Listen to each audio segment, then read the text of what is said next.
အားလုံးမင်္ဂလာပါဗျာကျွန်တော်ကိုသာဖြစ်ပါတယ်ဗျာဒီနေ့မှာတော့အရာဝတ္ထုအားလုံးကိုဖောက်ထွင်းမြင်နိုင်မဲ့တတိယမျက်လုံးပွင့်ကျင့်စဉ်အကြမ်းမြင်ရကျင့်စဉ်တစ်ခုမြောက်ပေးမှာဖြစ်ပါတယ်ဒီကျင့်စဉ်ကလုံခဲ့တဲ့တနည်းလုံးကတင်ခဲ့ဘူးတဲ့အဲ့လိုမျိုးပေါ့နော်အကြမ်းမြင်ရတဲ့တတိယမျက်လုံးပွင့်သွားတဲ့ညီငယ်5-6ဦးကိုမြင်မှုတဲ့နောက်ပိုင်းသူတို့ကအလောင်းကစားဘက်ကိုလောဘစိုးတွေတက်ပြီးပြန်ပိတ်သွားတာခုတတိဘယ်တော့မှပြန်ပွင့်မရတော့ပါဘူးအဲ့ဒါမျိုးတွေကြောင့်မိတ်ဆွေများကလည်းခုလိုမျိုးကျွန်တော်တင်ပေးတဲ့တတိယပြလုံးပွင့်ကျင့်စီရင်ကျင့်ပြီးပွင့်သွားလဲဆိုလို့ရှိရင်ကောင်းတဲ့ဘက်ကိုသုံးသိချင်ပါတယ်ဗျအဲ့တော့လောင်သားတွေဘက်လောဘတွေဘက်လက်လက်ဘက်တွေဘက်ကိုအရင်လိုက်စားသွားရင်ပြန်ပြီးပိတ်သွားတယ်၊ကွယ်သွားလောက်လဲတွေ့ရမှာဖြစ်ပါတယ်ဒီနေ့မှာတော့ကျွန်တော်ကအသက်9နှစ်ကနေပြီးတော့စပြီးတော့မိသည့်တက်ရွယ်မစုံကျင့်ကြံလို့ရတဲ့နည်းနည်းတစ်ခုကိုမြောက်ပေးမှာဖြစ်ပါတယ်ဗျအရန်လွယ်ပါတယ်အရန်လွယ်ပါတယ်မိတ်ဆွေများလည်းကျင်းကြည့်ပါထူးခြားမှုလည်းအရန်ရှိပါတယ်ဗျတချို့ဆိုရင်နှစ်ပတ်နဲ့ထူးခြားသွားတာကိုတွေ့ရပါတယ်အဲ့တော့ဒီဟာကတော့ကျွန်တော်တို့တွေအချိန်ဘယ်လောက်ကြည့်ရမလဲဆိုတော့တယောက်နဲ့တယောက်တော့မတူဘူးပေါ့နော်သူရဲ့ကျင့်ကြံမှုနဲ့သူ့အချိန်နဲ့သူ့ပါရီမီနဲ့ဆိုတော့ဘယ်လောက်ကြည့်ရမလဲဆိုတော့တယောက်နဲ့တယောက်တော့တူမှာတော့မဟုတ်ဘူးတချို့ကလည်းတစ်လဖြစ်ခြင်းဖြစ်မယ်နှစ်လဖြစ်ခြင်းဖြစ်မယ်အဲ့တော့နှစ်ပတ်ဖြစ်ခြင်းလည်းဖြစ်မယ်သုံးလဖြစ်ခြင်းလည်းဖြစ်မယ်တစ်နှစ်ဖြစ်ခြင်းလည်းဖြစ်မယ်ပေါ့နော်ဒါတော့ကိုယ့်ပုံမှာမူတည်ပါတယ်ဗျဘာဖြစ်ဒါလေးကိုစမ်းသပ်စေခြင်းပါတယ်ထူးခြားသွားလေခုကျွန်တော်ပြောတဲ့အချက်လေးကိုနဲ့တိုက်ဆိုင်နေထူးခြားရင်တော့ဆက်လက်ပြီးကျင့်စေခြင်းပါတယ်ဗျဟုတ်ပြီဒါဆိုကြည့်ရမှာလေးကအရန်လွယ်ပါတယ်တတိယမျက်လုံးပွင့်ကျင့်စဉ်ဆိုတဲ့အတိုင်းပဲသူကမှောင်တဲ့ခန်းမဲတဲ့ခန်းတစ်ခန်းကိုရွေးမှာဖြစ်ပါတယ်အဲ့တော့အခန်းတစ်ခန်းနဲ့ဝင်ပြီးတော့မီးတွေပါပိတ်ပလိုက်ပေါ့ဗျာဒါဆိုရင်လည်းမှောင်သွားတာပါပဲမောင်တဲ့ခန်းမဲတဲ့ခန်းတစ်ခန်းနဲ့ဝင်လိုက်မယ်အဲ့တော့ဝင်ပြီးဆိုလို့ရှိရင်ကျွန်တော်တို့ရဲ့တတိယမျက်လုံးပွင့်ကျင့်စဉ်ဆိုတော့ကျွန်တော်တို့ရဲ့မျက်ခုံးနှစ်ခုကြားကိုသရိကံပုံလေးတစ်ပုံဆွဲလိုက်မယ်သရိကံပုံလေးတစ်ပုံဆွဲပြီးအလဲမှာဝလုံးလေးတစ်လုံးထည့်လိုက်မယ်အဲ့ဒါလေးကိုကိုယ့်ရဲ့နှစ်ဖူးမှာရေးမယ်ဘာနဲ့ရေးမလဲကျွန်တော်တော့မကပင်းတို့ဆော့ပင်တို့နဲ့ရေးလို့ရပါတယ်ဘောပင်နဲ့လည်းရေးလို့ရပါတယ်ကော်လက်ရှင်တို့မကပင်းတို့ဆော့ပင်တို့စားပိတ်ရောင်စုခဲတဲ့နဲ့ကြိုက်တဲ့နဲ့ရေးလို့ရတယ်ကိစ္စမရှိဘူးရေးမယ်ရေးပြီးတော့ကျွန်တော်တို့ကအဲ့ဒါကိုထိုင်ပြီးတော့အဲ့ဒါလေးကိုပြန်ကြည့်နေုံပဲဒါပဲအရင်ခက်ခဲမဟုတ်ဘူးအဲ့တော့ထိုင်တာဘယ်လိုထိုင်မလဲကျဲသလိုထိုင်လို့ရတယ်အနောက်တိုင်းမှာတော့ယောဂထိုင်သလိုထိုင်တယ်ကျွန်တော်တို့ဘက်မှာတော့တရားထိုင်သလိုထိုင်တယ်ကိစ္စမရှိပါဘူးတရားထိုင်သလိုထိုင်လဲရလဲယောဂထိုင်သလိုထိုင်လဲယောဂကျင့်သလိုထိုင်လဲရပါတယ်ဗျအဲ့တော့ကျင့်တက်လို့ထိုင်လို့ရပါတယ်အဓိကကတော့ကျွန်တော်တို့စိတ်တွေအာယုံအားလုံးကတော့ခုနကကျွန်တော်တို့ရေးဆွဲခဲ့တဲ့ပုံလေးကိုပြန်ကြည့်နေုံပါပဲဒါကကျွန်တော်ကပုံကိုကျွန်တော်တွေပို့ပြီးတော့ဖမ်းမိအောင်လို့ပုံဆွဲခိုင်းခြင်းဖြစ်ပါတယ်ပုံမှန်တော့အစတုန်းကပုံမဆွဲခိုင်းလဲရပါတယ်ပုံမဆွဲခိုင်းမဲ့ကြည့်နိုင်လဲရပါတယ်ဒါပေမဲ့ပုံဆွဲပြီးကြည့်လိုက်တော့ကိုယ့်ရဲ့နှစ်ဖူးမှာလည်းအမတ်သားကိုယ့်ရဲ့ဒီမြေခုံတစ်ခုညမှာလည်းအမတ်သားတစ်ခုဖြစ်တယ်ပြီးတော့ကျွန်တော်တို့လည်းဒီရောက်ပြန်ကြည့်လာစူးစိုက်မှုတစ်ခုရတယ်ဒါကြောင့်မလို့ပုံဆွဲခိုင်းခြင်းဖြစ်ပါတယ်ဗျအဲ့တော့ပုံဆွဲရတာတော့ကျွန်တော်ခုနပြောလို့ပဲထရိကပုံလေးတစ်ပုံဆွဲမယ်အဲ့တော့ထရိကပုံလေးတစ်ပုံဆွဲမယ်အလဲမှာဝါလုံးလေးတစ်လုံးထည့်လိုက်မယ်ပြောမယ်ဆိုကျွန်တော်တို့ရဲ့တတိယမျက်လုံးပုံစံမျိုးလေးကိုပုံဖော်ခြင်းဖြစ်ပါတယ်ဒီဟာလေးကိုကျွန်တော်တို့ကထိုင်ပြီးတော့ကိုယ့်ရဲ့မြေခုံတစ်ခုရောက်ပဲကိုပြန်ကြည့်နေမှာဖြစ်ပါတယ်ဟုတ်ပြီကျင်းနေနဲ့ဗာလေထူးခြားလာမလဲဆိုတော့နံပါတ်1ချက်ကျင်းနေနဲ့မြိတ်ပူကြတာမျိုးလေနံပါတ်1ချက်ဖြစ်မယ်နံပါတ်2ချက်ကတော့ခေါင်းကိုက်တာမျိုးလေးခေါင်း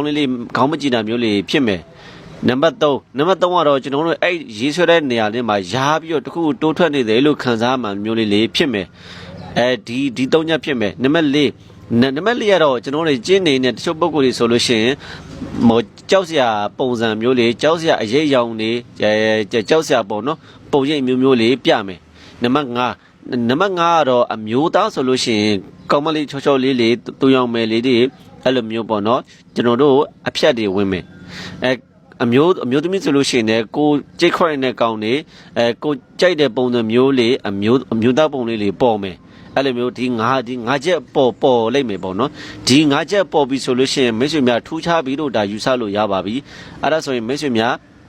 းဒီကျင့်စဉ်ကမိတ်ဆွေများအတွက်အကျိုးဖြစ်မယ်ပါရမီရှိတယ်ပဋ္ဌာန်းဆက်ရှိတယ်ကျွန်တော်တို့အရင်ဘဝတုန်းကလည်းကျင့်ဘူးတယ်ဆိုတဲ့ဟာကိုကျွန်တော်ပြခြင်းဖြစ်ပါတယ်ဒါကြောင့်မိတ်ဆွေများဆက်ကျင့်မှာထူးခြားမှုရှိလာနိုင်ပါတယ်တရားလေးတွေအောင်မြင်ပေါက်သွားလို့ရှိရင်ကျွန်တော်တို့ရဲ့တကယ်ပဲကျွန်တော်တို့ရဲ့မျက်ခုံးတစ်ခုကြမှာတစ်ခုထွက်သွားသလိုအဲ့လိုမျိုးထွက်သွားပြီဆိုတာနဲ့ကျွန်တော်တို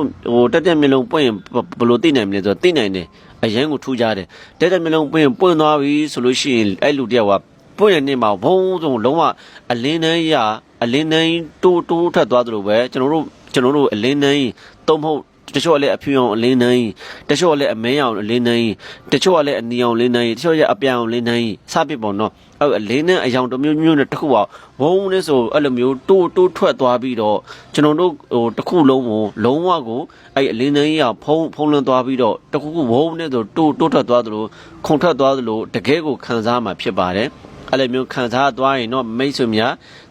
တေချာပါတယ်လူတယောက်ကိုကြည့်လိုက်ပြီးမျက်စုံကိုယ့်ရဲ့မျက်စိလေးကိုမိတ်ပြီးသူ့ကိုလှမ်းကြည့်လိုက်တာနဲ့သူ့ရဲ့ပေါ့နော်သူ့ရဲ့ခေါင်းတက်ကိုလှမ်းကြည့်လိုက်တာနဲ့အဲ့ဒီလူကဘာကိစ္စနဲ့ရောက်လာတာလဲပြီးလို့ရှိရင်ဘာဖြစ်နေလာတယ်ဘာဖြစ်ချင်တာလဲသူပြောချင်တာဘာလဲကျွန်တော်တို့ပေါ်ကောင်းမဲ့လူလားဆိုးမဲ့လူလားစပြီးအားလုံးကိုကျွန်တော်တို့ကသိမြင်နိုင်မှာဖြစ်ပါတယ်အဲ့တော့ဝေးတဲ့အရာတွေအဲ့တော့ဝေးသောအရာတွေဖုံးကွယ်ထားတဲ့အရာတွေကိုလည်းမြင်နိုင်တွေ့နိုင်မှာဖြစ်ပါတယ်ဒါကတော့ကျွန်တော်ရဲ့တတိယမျက်လုံးပွင့်ကျင်းစဉ်ရဲ့အကျိုးဆက်တွေပဲဖြစ်ပါတယ်သူကလည်းဒီတဲ့ကျင့်ဆက်လက်ပြီးကျင့်သွားလို့ရှိရင်တော့တမထပါတွေတမထတဲ့ပါတွေပေါက်မြုပ်သွားပြီးတော့ကျွန်တော်တွေခမရ line တစ်ခုကိုလိုက်စားသွားပြီးတော့ထွက်ပေါက်ပုဂ္ဂိုလ်တစ်ခုတောင်ဖြစ်သွားနိုင်ပါတယ်။ဘာကြောင့်ဒီလိုပြောနေတာလဲဆိုတော့ကျွန်တော်တို့တက်မျက်လုံးပွင့်ကျင့်သွားလို့ရှိရင်ကျွန်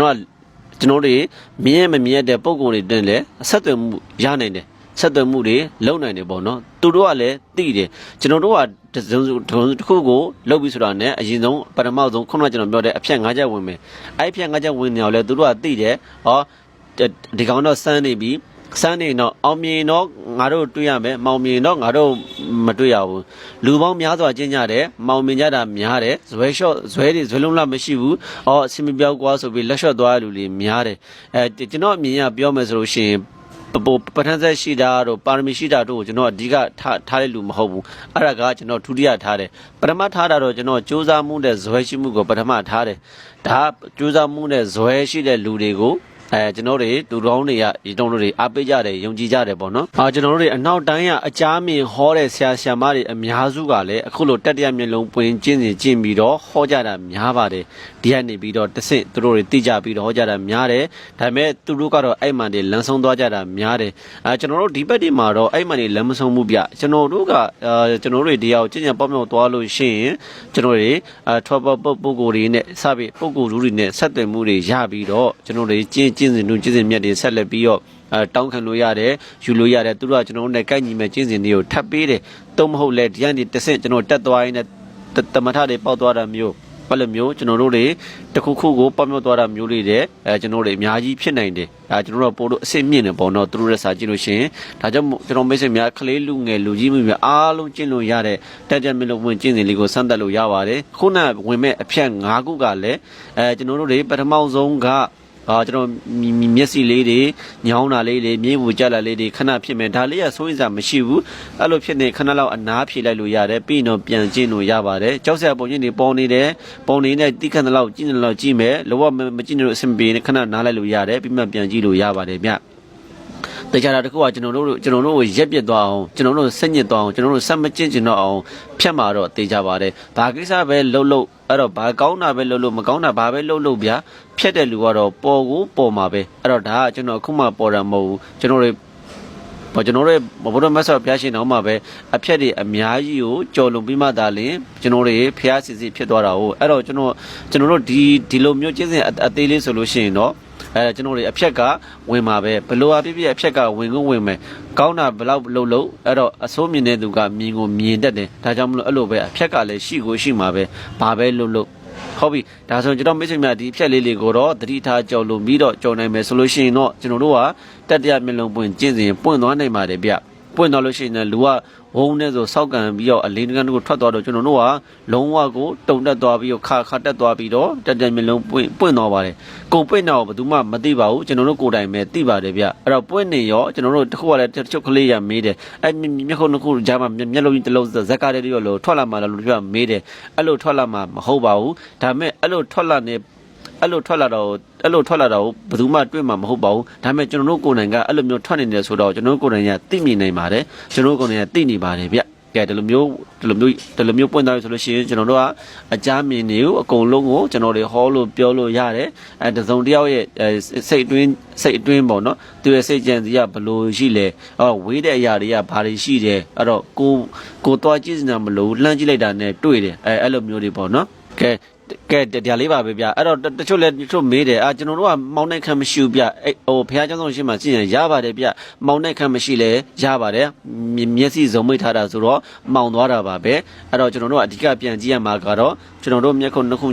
ဂျာကရေးဆွဲထားတဲ့ပုံလေးကိုအဓိကပြန်ကြည့်ရုံပါပဲပထမကြည့်ချင်းမှာတော့အာယုန်เนี่ยဟိုဘက်ရောက်လိုက်ဒီဘက်ရောက်လိုက်